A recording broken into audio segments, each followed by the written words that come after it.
because I found out about your project almost a year ago. And I was so interested. It was so cheerful, you know, I don't know, some vibes from it. And then I decided to take the materials, your webinar, and to plan to build up my course based on your webinar about walking a dog. So for me, this is, I couldn't imagine that you will join and come to talk to me and to my students and to people of the club. So thank you for coming, Luba, Ina, and Leti.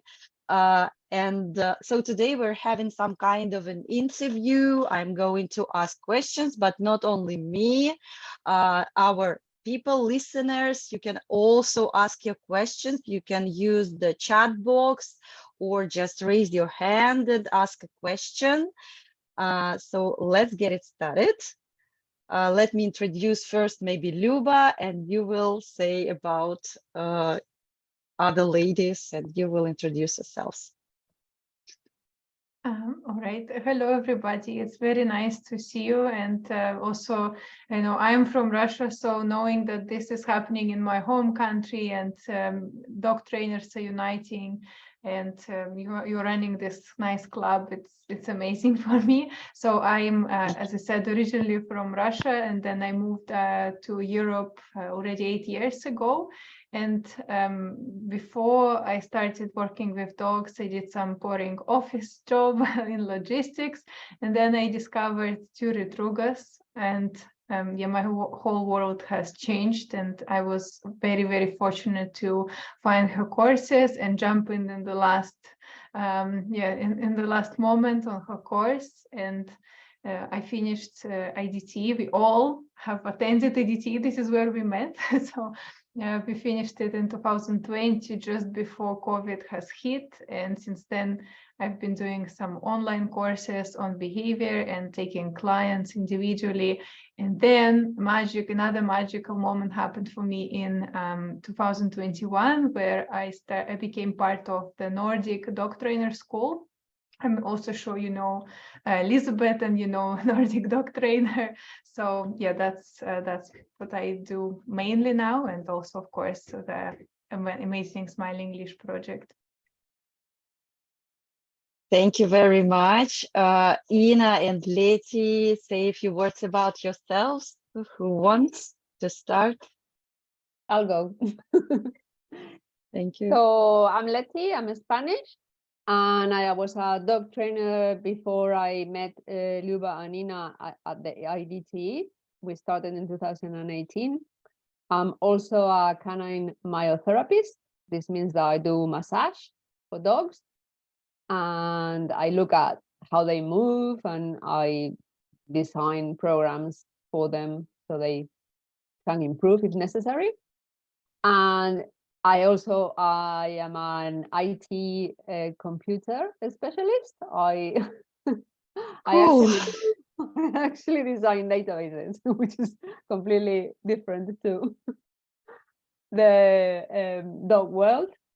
And I lived in the UK for a very long time. I lived there for 20 years before I came back to Spain, and I've been here now for 10 years. And I have my own dog classes and clients and social walks and Smiling Leash. Thank you, Leti. That's all right. Ina, go ahead, please. Yes, hi, I'm Ina. I'm from the very tiny country of Slovenia, which is next to Italy and Austria and Hungary and Croatia. And we also touch the Mediterranean Sea. My whole country, by the number of inhabitants, is smaller than one of your suburbs, because there are 2 million Slovenians. That's it. So I started, well, my interest in dogs has been there for as long as I can remember. I always was surrounded by dogs, had dogs. My dad did a little bit of work with dogs as well, but I started more seriously as a volunteer about 10 years ago. in the local Society for the Protection of Animals, which was also connected to a local dog shelter. And there I started working with dogs and also cats. And I was lucky to have two people that were already members of the PDTE and that were already learning from Ture Drugas. And they were the reason I found out about this way of working with dogs and understanding dogs, which is a bit different from what most dog schools are doing in Slovenia and probably elsewhere as well. And I started as an assistant in our own little dog school that was connected to this Society for the Protection of Animals. After a while, I also joined first some smaller seminars and courses, and then the International Dog Trainer Education with Ture Drugas, which is how we met. Lyuba said that she was the last to join. I think I was the second to last or something like that at the very end. After we started our course, I continued for a while with that dog school, but it was one of the victims of COVID, unfortunately. So about the time when we were finishing our IDTE, COVID struck. So we had about a year or even more of not doing anything much with other people and among people. But after that, I started taking individual clients, which I still do. I enjoy teaching a lot. So I enjoy doing talks, which I mostly do via the Smiling Leash project. So you can hear us talk, all three of us, most of the time in different places, mostly online. That's absolutely great. Thank you very much. Can you please share your story? How did you come up with the idea of your project? The title of your project also is very, very cheerful, as I said. So please, anybody would like to begin? You can start and then somebody will probably jump in. Yes, as usual, so feel free to interrupt me. So as we already said, we all met at the IDT, International Dog Trainer Education with Ture Drugas in 2018. And it was such a nice time. Like we did this course in person, so we all had to travel every, I think, 2 months to Barcelona, Spain. So we spent obviously a lot of time getting to know each other. And among the students, there was also a lady. She's called Jenny Goldsby, and she's running her own business in Australia. So you can imagine she was traveling every 2 months from Australia to Barcelona, Spain, to do the course. So that's the commitment you need to have to the dogs and to Ture Drugas. And of course, it was an amazing opportunity to study with her. And she just had this phrase, I think she used it for her clients too, the Smiling Leash. And of course, Ture has heard it, and Ture just fell in love with this phrase. So she said, I couldn't sleep all night because I think we have to do something with it. And I don't know if you all have heard Ture speak, but she's over 80 years old, but she's full of enthusiasm, full of ideas all the time. And she's just a force of nature. We love her for that so much. So of course, she immediately started, okay, who will do this? Basically said in the classroom, like, who will do a project with the Smiling Leash? And we were just, there. We wanted to do something for dogs, and we felt we have accumulated a lot of knowledge through Ture, and we just wanted to get it out there for more people to hear. So we volunteered. The 4 of us, including Jenny, but then she was a very, very busy businesswoman, so she didn't have time to continue with the project, but 3 of us have stuck with it. And yeah, we loved it since day one, and I think we still do, and really like the idea of showing the right thing. I think you said that it's a very cheerful project, and I think it's because we want to show the right thing. we don't want to spend a lot of time arguing, why other things are wrong and why this is wrong. We just want to show this is how you do it. This is how the walk should be. The idea was also, it kind of started with a group of students and tourists observing people walking their dogs. After one particular day, we had classes during the day and work with dogs and so on. And on their way back to the hotel, they were observing how these walks with dogs look like and how they probably feel like. And what they saw mostly were dogs on short, tight leashes, pulling mostly on collars, not harnesses, and kind of hurrying along. And the human at the other end of the leash was also just hurrying along, trying to get this walk done as if it was just another chore to be accomplished. So nobody was having a very good time. The dogs were not having a great time and the humans were not having a great time. And they were watching this and thinking, well, don't they know that there is a better way? And then somebody very wisely said, well, this is what most people see most of the time.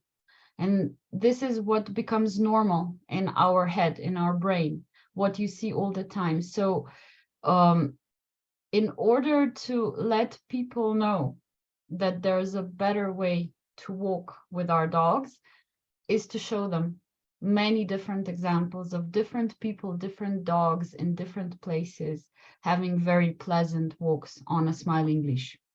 And that's a very, very simple idea, but it's also a very big idea to change an idea in somebody's mind when they think of a walk with a dog. That's the aim of the project. Yes, I love it. How you explain it, Ina. I think you always do the introduction in our talks. That's my slide, yes. Yeah, that's your slide. Yeah, I love hearing it again and again because I think it's so powerful. And every time I get a client or we get new students at Nordic, it's always worth to show what we mean by a good walk, because as you say, most people think it's about a dog walking really close to you on a short leash, just marching along together, and not something you can enjoy. So yeah, image is really a powerful thing. And it also works because I don't know in your own countries, but in my country, there is, on social media, everybody's putting now pictures of long leashes and harnesses, and people are talking about it. So I think it's good. Yes, I like to think or hope that we do have an impact. Yeah, me too. Slowly but surely. How many people do you have in your community now? I mean, people who send you some photos. Have you ever counted? We have a long list of people who have sent us photos and videos, but I don't know what the number is. We don't have a huge following, but we have about 4,000 followers on Facebook, a little less on Instagram. We also have a YouTube account, which is not as active, but it exists. And we have a website with a blog, and that blog is kind of popular as well. Yeah, there are many interesting blogs I saw. Yeah, right. And I'm listening to you, as you know, I'm teaching English to my students on your materials, on your webinar, on your website materials. So some of the phrases are really well known for us. So this is very exciting to hear them. All right, so let's move on. Just can you please tell us about how did you come up with the idea to living in different countries to manage to keep managing your project? Yeah, and how do you communicate? How do you manage everything? That's a good. Oh, sorry. No, go ahead, let you go. It's quite it's come like naturally to us. I don't know how to explain it. We didn't come up with a lot of procedures and a lot of stuff. We just threw ideas in the pot and we discussed them over WhatsApp, and We had a few meetings, and then if there were disagreement, we just discussed it and we came to solutions, and everything like quite, it just, we work well together, I think, and we are very, very different. We are really different, the three of us, but we respect each other's for the knowledge that we bring, and each has his specializing in something maybe, but that's okay, you know, we can discuss all sorts of topics and put ideas forward and decide on which one we like best. It might not be the best one, it's just the one that all three of us want to do.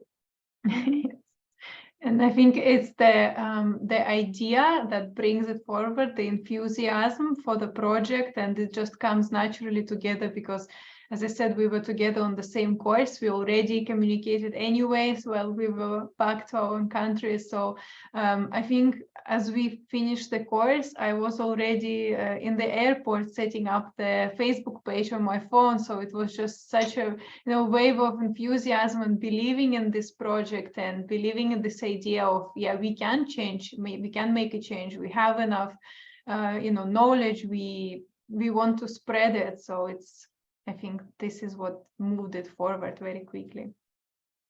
The way we manage things, I think it's nice that we're all kind of techie. Letty works in IT, and Luba and I are also quite technical.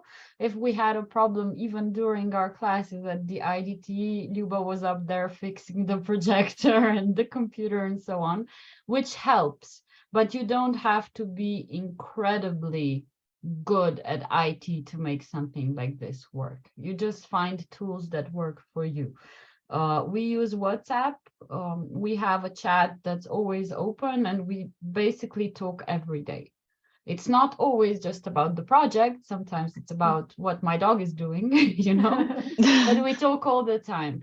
And we have Google Drive, which is organized so that we can all use it and we all know where to look for things. And we generally check and discuss things. So if one of us prepares a post for Facebook and Instagram, then the other two will go over it and suggest changes. So we collaborate. We don't delegate everything. We delegate some things, but mostly we collaborate. Mm-hmm. And I think it's a nice way of making sure there is open communication, constant communication, and just knowing what we need to do and constantly discussing it. I think this is what is important. If you want to work with somebody, make sure you don't take the responsibility, then you do something and you just tell about it. No, constantly communicate. This is how you build trust. This is how you learn about strong sides of each other, and yeah, this is how you become successful, not by taking more and more responsibility on yourself. And also sometimes, we all have our own lives. So there could be times when you can't make a deadline, or we have a schedule for coming up with posts and you can't make it. Well, then somebody else, we discuss it as well. And it's not all, pretty and everything is perfect. We just talk all the time. Mm-hmm. Is the key, really. So sorry.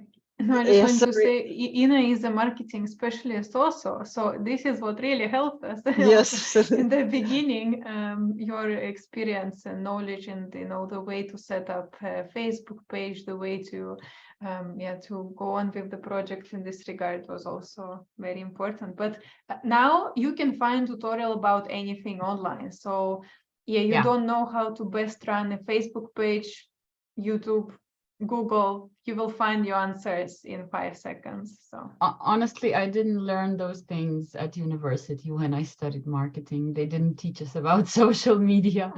So, but yes, I learned some things on the job and they were helpful, but it doesn't have to be perfect. When we started Smiling Leash, we weren't aiming for the perfect launch with everything all polished, because we were just aiming to launch and then we'll see what happens. And it doesn't really matter, because in the beginning you don't really have a big audience. This is your time to make mistakes. We didn't have the website that came afterwards. Yeah, we started just with Facebook and Instagram. That was the first thing that we set up, which is And fine. When did you start? It was a year ago, right? Or It more? was in 2019, 2019. in November, I think, was it? Yeah, it was. Yeah, I remember this day sitting in the airport with my phone, and I think Ina said such an important thing. It doesn't have to be perfect to start. You don't need to be perfect. Just if you have an idea, if you believe in it, just go for it. Because I see so many now polished Instagram pages, polished Facebook pages. It might seem like too hard to to do from the beginning. So I don't think it's necessary. I think people will feel that you have an idea. People will feel you have knowledge and you do something from the heart. Like an example of this is, I don't know if you follow Nordic page, but we tried to do a very polished social media strategy like a couple of months ago.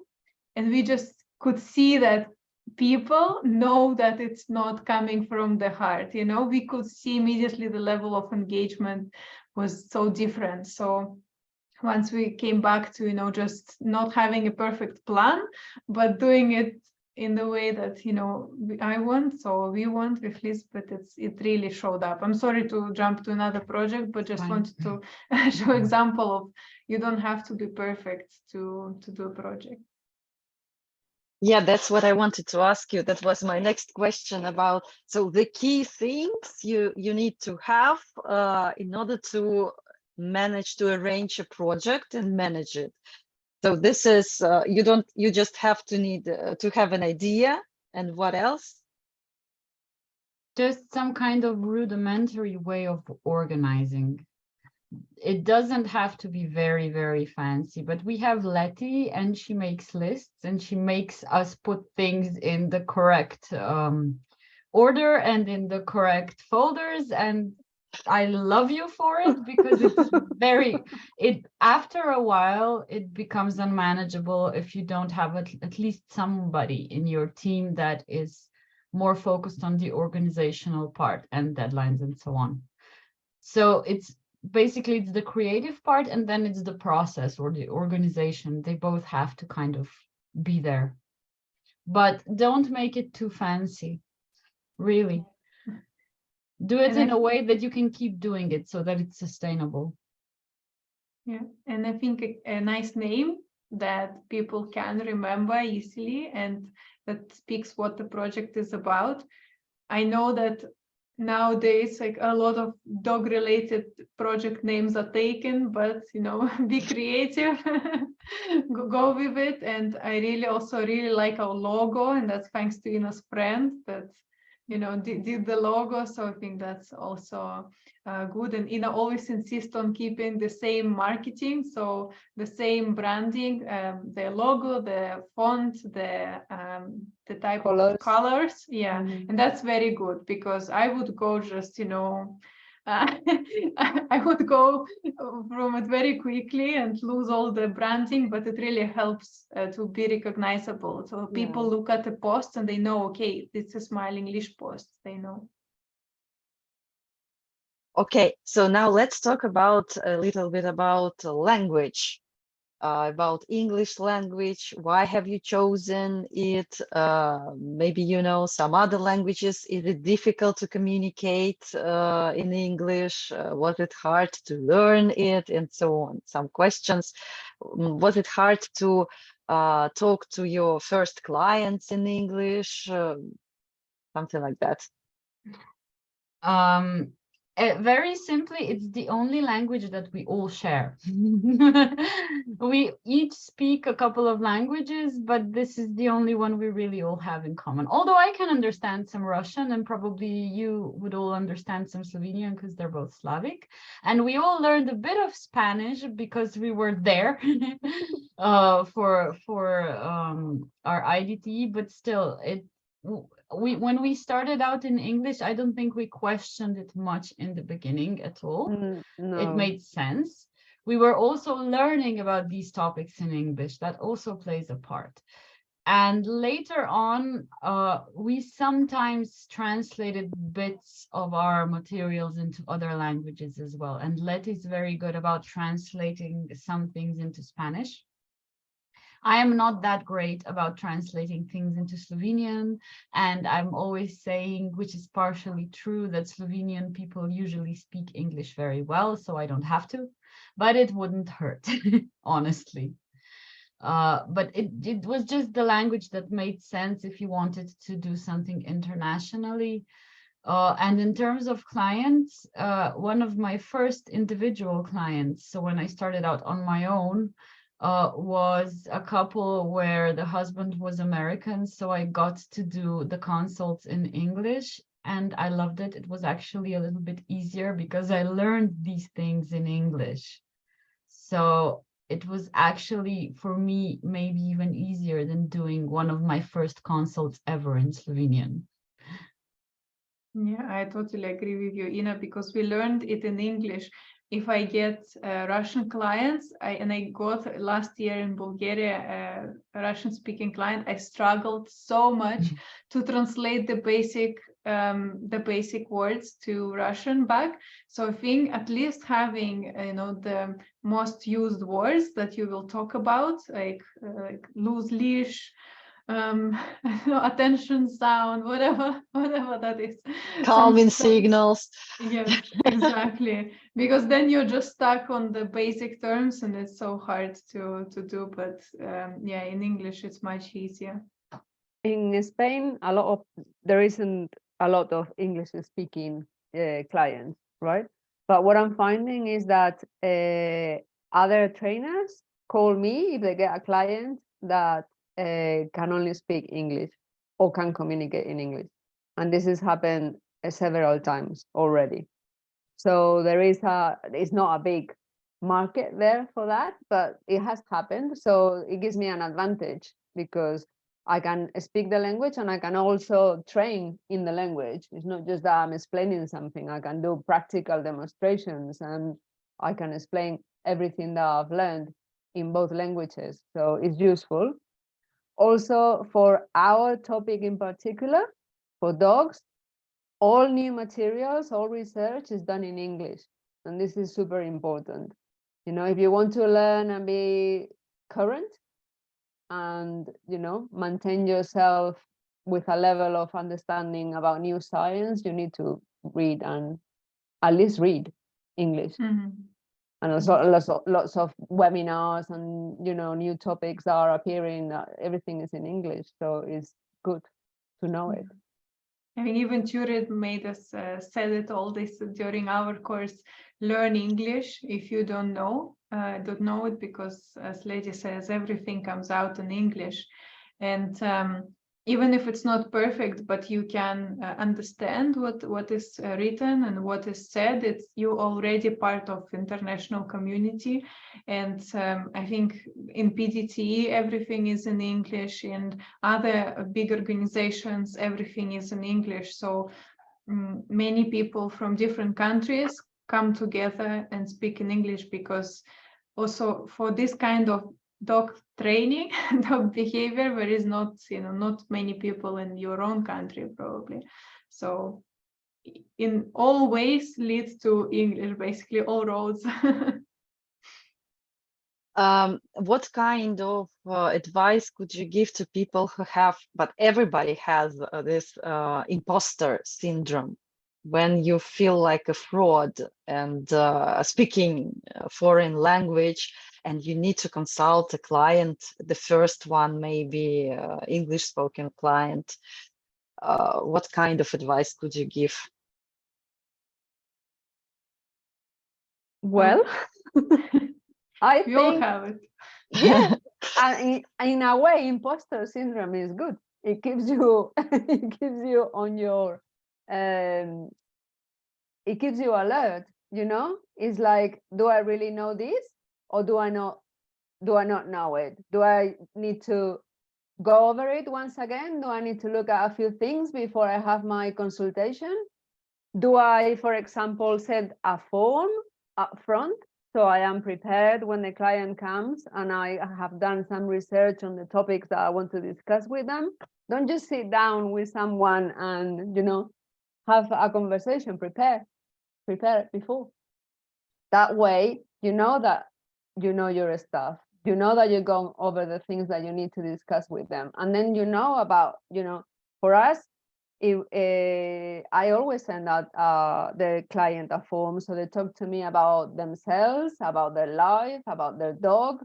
So I'm not sitting there, knowing nothing.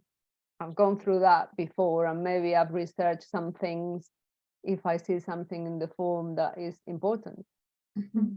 Absolutely. I have a form as well. I try to keep it short, so it's not overwhelming, because usually you have a conversation on the phone as well with the client.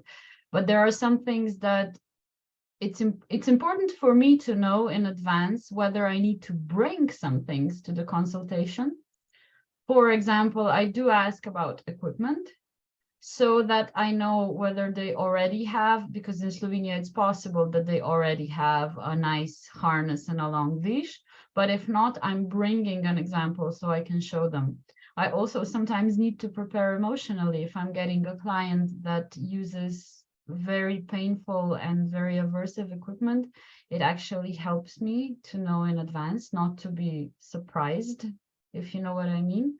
And also, yes, some health issues that the dog may have are worth checking in advance, because I'm not a veterinarian, and many health issues also carry behavioral implications. But that's not about language. When it comes to language, I don't know, maybe it's just me, but I learned English very, very early on. I learned it from TV, because in Slovenia, most TV programs are not dubbed. They are subtitled, and I could read quite early. And so I would be reading the subtitles and listening to people on TV speaking English. So I learned from context, and later on I learned in school and extra classes and so on. But for me, I think I just go for it. I also used to work with someone who was a native speaker, and he didn't speak any Slovenian, so I had no choice. I had to speak English. I basically just go for it, but it's very different for me when I try to speak French. I have all the imposter syndrome in the world when I try to speak French, so I can relate on that count. And yeah, in that sense, preparation is key. Going over some vocabulary, reading something about the topic, trying to immerse yourself in the language, maybe watching a TV show in the language before you go for a consult. It doesn't have to be super serious, but just being in contact with the language really helps. And for most difficult for me in English were initially the job interviews that I had to do when we moved to Bulgaria, and I had to do them in English. And what helped me, as Ina said, going through the vocabulary, but also playing it in your head, just imagining how it will be, what questions they will ask you, how you will reply. And just even though it won't go as you imagine, you will still feel more prepared, because you've already kind of been on that interview, or you've been on that consultation already. So I think the healthy dose of imposter syndrome, or let's just call it anxiety, is really nice. And I really love one podcast. It's called Hidden Brain. So if you're interested in neuroscience and psychology, that's just amazing. And they were talking about anxiety in a way that the way to make it feel better is to imagine that anxiety is your friend, and it sends you alerts, like Leti was saying, it sends you alerts about something that's important to you. So probably consultation with a client is really important to you, and you want to prepare for that, but looking at anxiety not like your enemy, but your friend, and thanking the anxiety for, oh, thanks, you really helped me prepare for that. So I think that's the way I battle it. Yeah, that's great. I like that. And also what Ina was saying about the subtitles. When I first moved to the UK, this really helped me. Yeah, I wanted to ask about the subtitles. Hopefully they were in English, right? Not in your native language? No, the subtitles were in my native language in Slovenian, but the program was in English. We had a lot of, because Slovenia is so small, we don't have so much of our own TV production. So we would have cartoons in English and sitcoms. I used to watch a lot of sitcoms as a kid, and they were in English and they are not dubbed. So in some other countries, you have voiceover actors and they dub the entire show. No, not here. We just put subtitles. Lucky you. So you can still hear the original voice, the original actor. So I would watch things like The Nanny and Fresh Prince of Bel-Air and Friends and so on. Yeah, in English with subtitles, and I could read. So I could listen and read at the same time, and that's how I learned the basics. I think it's a lot the same here for Estonians. In Estonia, it's a lot the same. So I also started out with subtitles, first in my own language, and then as I could, as I had better vocabulary already in English. So subtitles rule. I agree. All right. I'm really curious about walking a shelter dog. So you had great experience in that, volunteering, and maybe you could give some advice to people who take a dog from a shelter, for example. What are the key things they need to keep in mind when they take a dog from a shelter? It's a very huge topic to discuss, I guess, but about walking. We all have a dog from a shelter. Yeah, Yes. I know. I have Hers too. mine. Yeah. And we all walked dogs in shelters. So, and they are very different shelters from what Lyubov and Leti tell me. The shelters here in Slovenia are different. So in terms of size, especially, the shelter where I used to volunteer had maybe 30 dogs altogether. And Lyubov, you said you adopted your dog from a shelter that had 300 dogs or something like that. Yes. Yes, So in Bulgaria. that's a huge difference already. And then, of course, from this difference in size comes also the difference in what can be done and how things are done.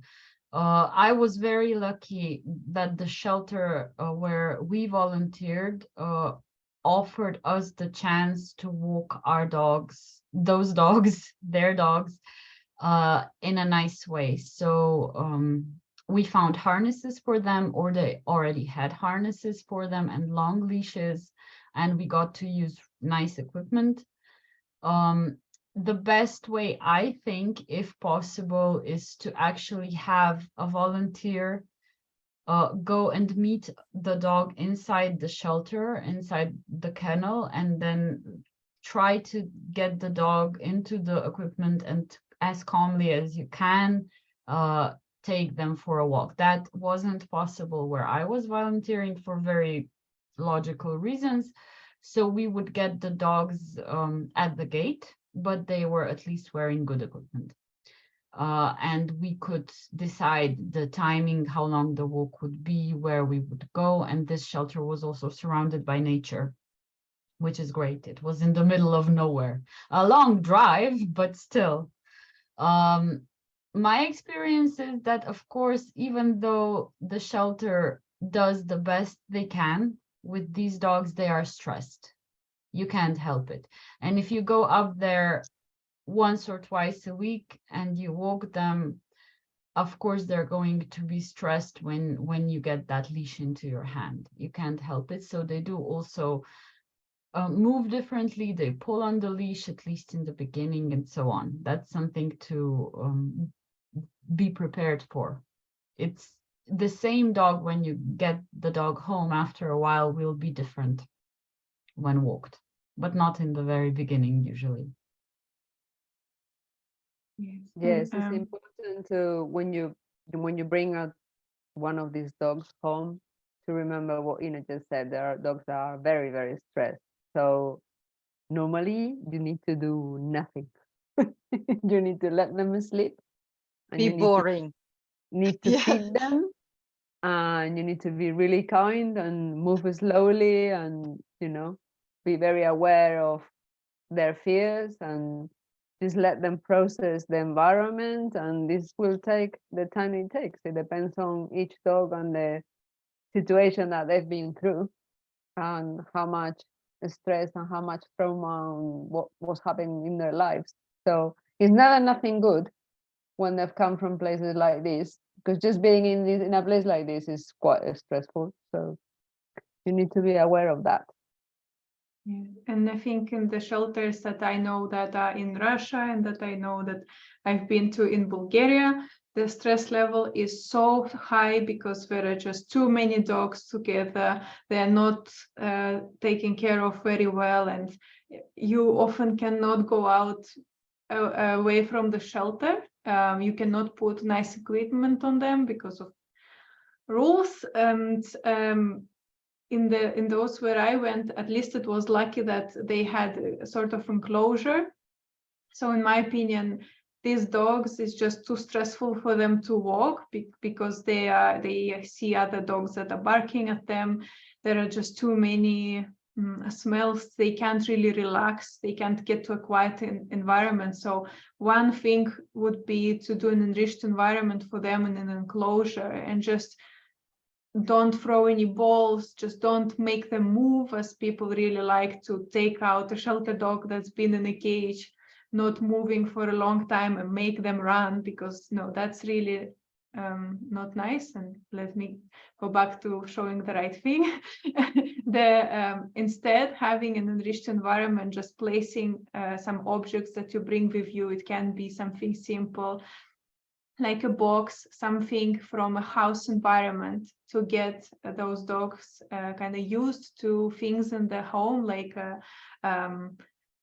help me with English, vacuum cleaner. I always forget it in English, I'm sorry. Like a vacuum cleaner, a chair, some simple objects like this, and just put them there with enough space, and just let the dog free and let the dog investigate on their own these objects. So they get curious, they move in a slow, natural way, instead of having to run, and they use their noses, they use their brains. It calms them down. I think that's much better thing if you cannot walk them in a calm way on a nice equipment, because I know the reality of those shelters. You can't often do nice walk for them, and instead of doing a chore walk, or instead of doing the stressful walk, do something different for them, some way to use their nose in a free way. And I know Leti does street searches. I love those videos. Maybe you can tell about those too. Well, it's just a very simple activity. We've got a blog on our website about how to do them, and it does exactly what Luba just said. Like, it gets their nose working and their mind working, and it's very relaxing and really motivating for them, and super easy. So you just get a few small treats, and when the dog hasn't done it before, you just drop them in front of the dog so they know that they can search for them. And then with time, you can just start increasing the area where they are searching, and basically you prepare the area before the dog is around, and then you just let them search without saying anything. They know what they need to do. And I'm a fan. It happens every day in my house. Every single day. I mean, I am very lucky. I have a very nice garden and nice outdoors, and they can go out there and search. So I do it. We used to do the same. We used to do treat searches, and we also did social walks in the shelter. Very small ones.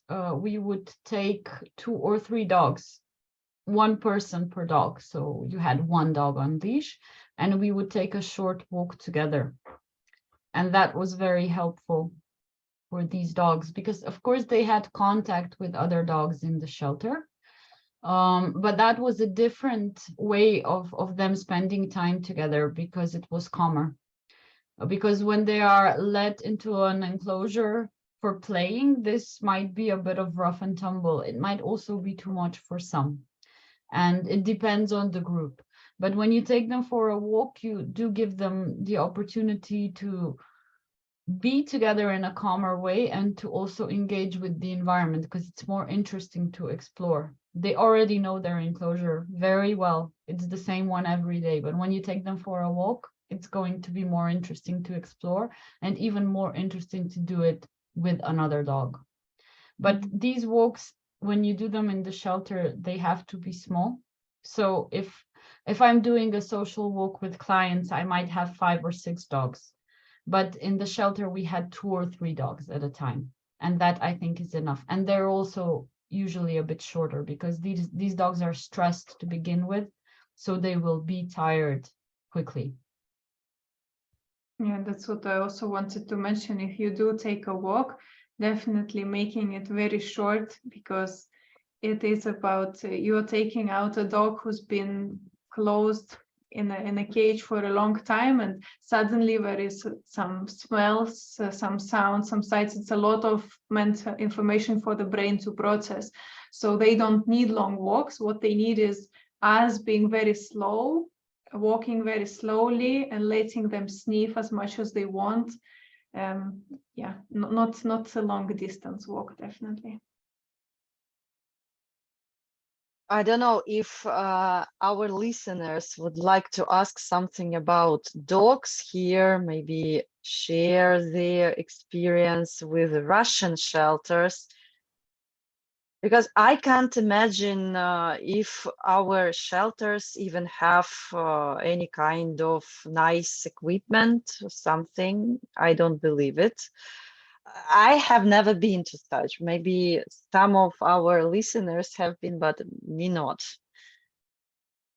I know that some volunteers, so shelters run by volunteers, have nice equipment, and I know a shelter in Moscow who works with Central Asian Shepherds, and where Tamara Idrisova works.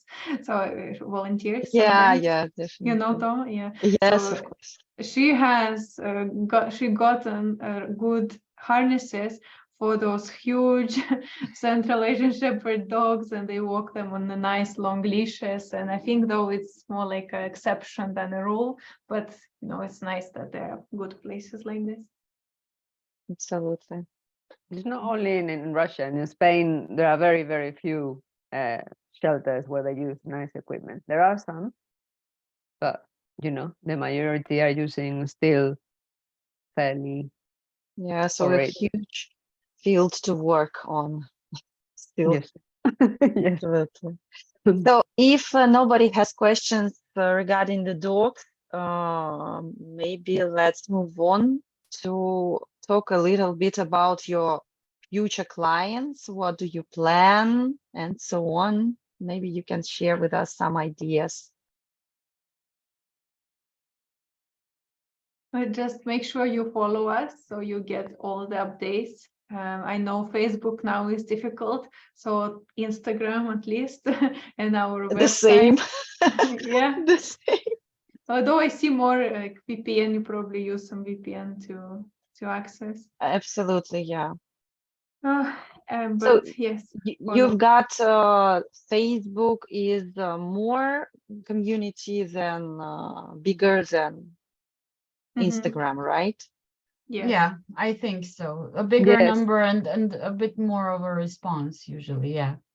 Yeah, for some reason, Facebook works. There is more dog community on Facebook. So if you don't have a Facebook profile yet, definitely make it if you can. And there are, PDT group. If you are a friend or a member, you can be part of it. There are some other great groups that have webinars that are free and with really good experts. So yeah, message me basically if you need some links. I will gladly share. But Facebook, for some reason, is the place to be if you want to learn about dogs. Yeah, absolutely.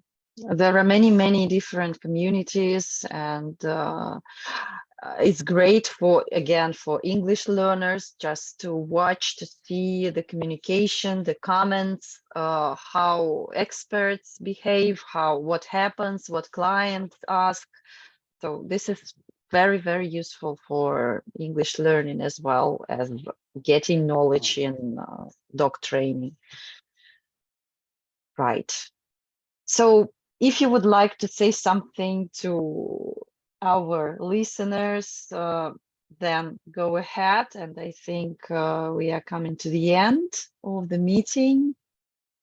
So I think that sometimes you just have to, I think Ina said it before, you just have to go for it, you know, and it's very scary. And sometimes you think that you don't know enough, but you learn from getting it wrong. No, you know, if we always get things right, then we don't learn as much because, you know, nobody's giving us feedback. Ask for feedback, ask other people what they think about what you're doing. Is it coming across well? Do you come across like, you know, knowledgeable, kind, approachable, all those things that make a business, you know, boom? And just, you know, do it. What can go wrong? Yeah, I love that. And I learned this approach from Letty on the IDT because I was so scared to make mistakes, especially in front of tutor. But then Letty and Jenny, they say, you know, it's how you learn. If you don't make a mistake, you won't learn something very important. So now I just want to say, you know, it's nice to make mistakes. This is what helps you learn. So definitely, completely support Letty's message. absolutely.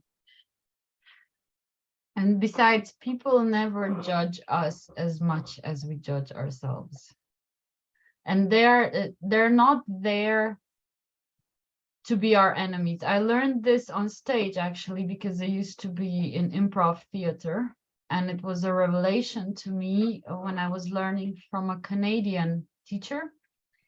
And he said, the audience is on your side because they have come to see your show. They've come to see you perform. In our case, they've come to us for help, for advice.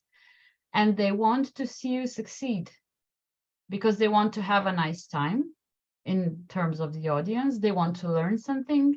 They want a solution to their problem. So they want you to succeed. So basically, you're all on the same side. It's not a battle. It's a cooperation between you and your client or you and your audience. So that really helps me every time I go on stage or on a Zoom call like this one, to think about it in this way. Yes, and being nervous is normal and transform that into energy. So I always say, you know, adrenaline really helps to to do it. So it's great. This is very, very inspiring. Thank you very much for coming, for spending your time together this evening with us.